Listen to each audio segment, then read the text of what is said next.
Warning: our YouTube channel and its videos may contain scenes, language, and content that may not be appropriate for all audiences. These videos include surveillance footage, undercover pursuit of suspects, actual police and rescue operations, and fearless confrontations.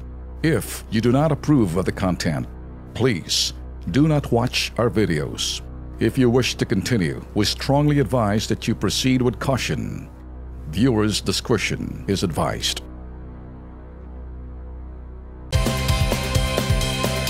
Diretso na tayo, Lex. Ano ba talaga nakikita nitong Senatora Laila de Lima na ipinagpipilitan ng kanyang pananaw sa Liberal Party na suportahan ang impeachment case laban kay Pangulong Duterte? Umayaw na nga ang LP sa isyong ito upang matigil ang pagkahati-hati sa gobyerno. Subalit, payo ni de Lima sa kanyang mga kasamahan sa LP, ito pa rin ang kanilang sinumpang tungkulin sa taong bayan, kaya't dapat na suportahan ng hakbang na patalsikin ang Pangulo. Mga ka-KP, ganito ba talagang epekto kapag nababagot na sa loob ng piitan at samot-sari na ang naglalaro sa imahinasyon? Baka Senadora? hindi siguro napaabot sa kanyang kulungan yung stand ng LP dito.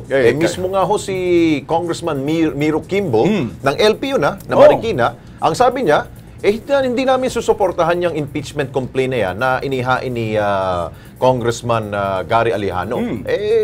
Ayaw na namin yan. Talagang magkakaroon ng pagkahati-hati talaga ng ating mga leaders dyan. Lumalabas, Lex, dito sa nakikita natin, ang pagpapaalaala or pagdidikta or ito naman ay panawagan niya sa mismong I don't know kung talagang full-fledged liberal to, kinarga ng liberal. Parang sinasabing, mas magaling ako sa inyo. Ang sinumpang ito'y tungkulin natin, dapat sama-sama tayo. Mismo nagsasabi mga liberal, ayaw namin, baka kasi magkakaroon tayo ng kaguluhan dito. Don't push it. Iyan! Mariusep. Pati siguro, kung yung tanong ba, ito ba yung epekto na kapag ikaw ay isolated na at hindi mo na nakakausap ang mga kapartido mo, posibleng ganun na rin siguro. Dahil nako-confine ka na sa isang four corners of the tawag nito, of the room. So ibig sabihin, naghahanap ka ng kakampi mo. Uy, nasaan na kayo? Walang dumarating. At wala siya makausap. May dalawang epektong maganda dyan. Kapag ikay nakasaloob ng isang piitan na four square corner, di ba? May bubungan at sahig. Tama. Either ikay mag-iisip, magmumuni-muni at medyo nare-relax ang utak mo kasi, free from stress. Pero pag ikay talagang medyo atat na atat, doon ka naiinip, doon pumapasok at ang kalaban mo yung anong iyong iniisip.